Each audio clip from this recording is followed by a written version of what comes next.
Hey everyone, welcome back to another episode of Knights of the Alternate Histories. And in today's episode, we're going to be once again going into the What If America. So, this is part 4, so be sure to watch the others. And we're now doing a flag contest over in the community tab. So, you can vote on those. We're going to be accepting votes until we finish with bracket 1. And I'm going to be doing an entire video series on it. So, I hope you guys enjoy. And yeah, let's get into the alternate history. Now, we left off in the years around 2060, and the map looks like this, with Deseret and Texas now starting to form a Cold War. Meanwhile, the Northwestern Territory is starting to try and encroach in on the action. The East has been relatively peaceful, themselves trying to figure out their own identity, but there are still some smaller states that the big states would try and pick off. The first one would be between the two northern states. Washington and the Northwestern Territory would start moving in to take over Montana. Montana, who would only have a slight population boost due to the Californians running through, with most of them ending up staying in Deseret or Washington, would leave itself pretty much undefenseless. So, they would try and hold off, but volunteers from all over the country would try and do an end to stop more great powers from arising, as well as Canadian volunteers would also. With Montana's mountainous terrain, this would be where the main struggle would come through, with Montana trying to hold off as many as they can, while also defending the mountains. You would see a lot of alpine combat, and new inventions such as mountain takes to try and climb up mountains instead of trying to go through canyons where they can get easily ambushed.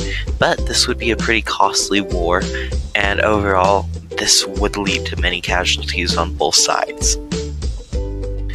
The Northwestern Territory would make the most progress, being able to go through plains, but still, Washington would lose many people. This would severely hurt their population, as well as people would start fleeing Washington to try and hide. That's because this has led to more drafting, and scraping the bottom of the barrel is not good, so a lot of them would start fleeing to Deseret.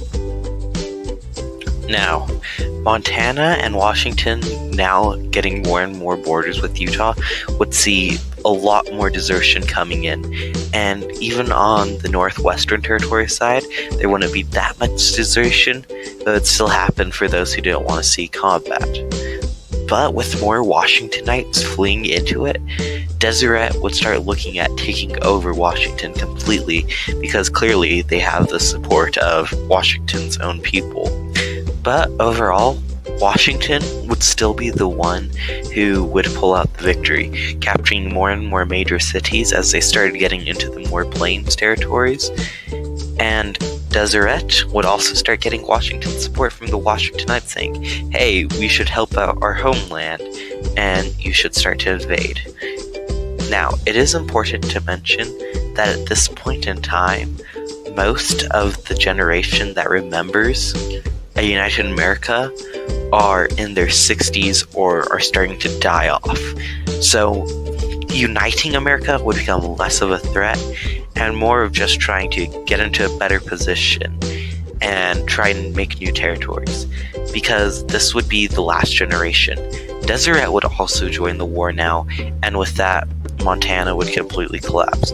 Holding one last mountain range to be able to hold their ground, it would be their last fight.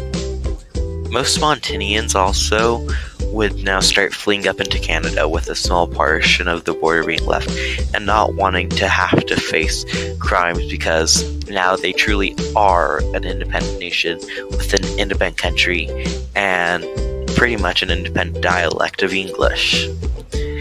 As the older generation is now the leaders, this would become the last really push to try and unite America, and more proxy wars would start taking place.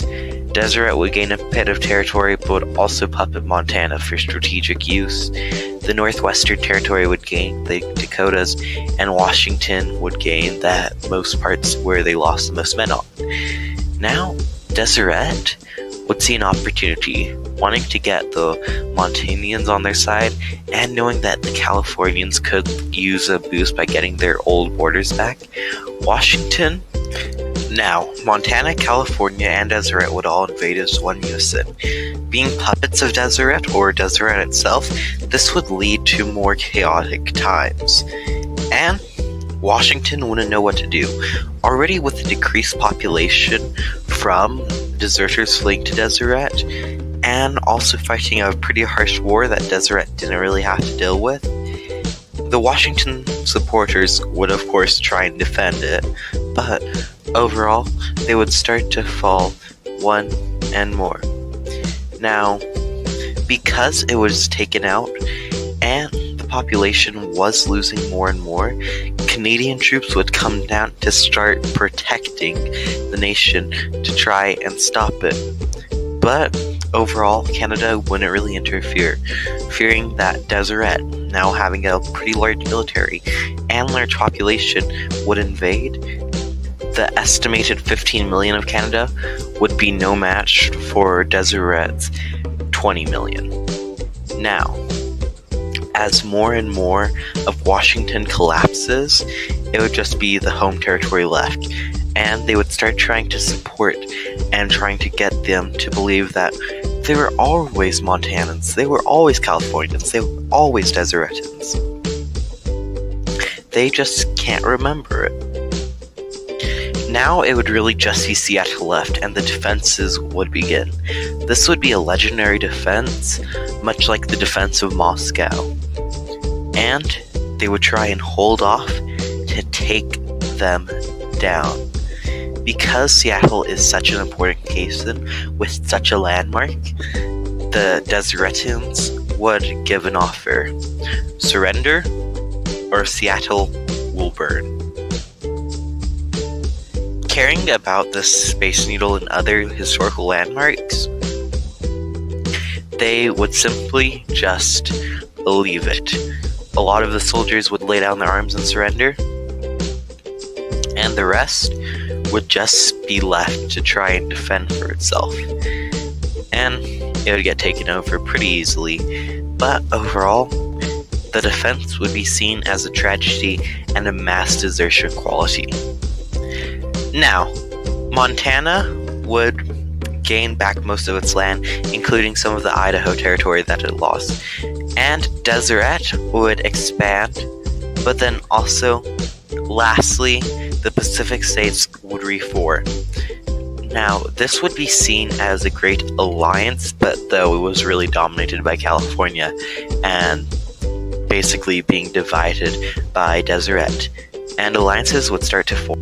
Montana, thinking that Deseret was just a friendly helping force, especially the citizens who moved up from Canada and then started coming back down or moved into the other states and coming to try and go back to Montana, would be overall confused why the Deseret forces would still be there, but it would become one of the most authoritarian branches of the Deseret arm, not really being a republic anymore, but kind of an autocracy. This is the alliances map, with the territories being one alliance, the south being the other, and then last, the west, or the Phoenixes as they would try and be called. Now, each of these alliances would try to be vying for power, and the Phoenixes would of course be the strongest, but the south would also get strong, but each one of them, if they could convince the other one to join them, would easily be able to destroy any of them. Now, this is a map that I haven't done before, of basically the puppeteers. As you can see, Deseret has the most puppets, but also having a firm control over Baja California, and same thing with Texas and their border state. Meanwhile, all three of the territories would be relatively independent of each other, just relying on each other economically, as well as the same with the South and Texas. Hey everyone, hope you enjoyed. Midway through recording this, I got sick kind of thing, but I'm glad to be back on the Alternate Histories, and yeah, we're going to be doing Wacky Ideologies and the Flag Contest, so keep posted, and yeah, I hope you're excited for the final, where we're going to have the final war, and maybe the United States will become united again in the year of 2080. Have a good one. Wow, What a great video. On the left, that's a video I think you should watch. And on the right, well, that's a video YouTube thinks you should watch. I don't know whose opinion you value more. YouTube, our massive corporation overlords, or just some random kid with a computer. Whoa, meta.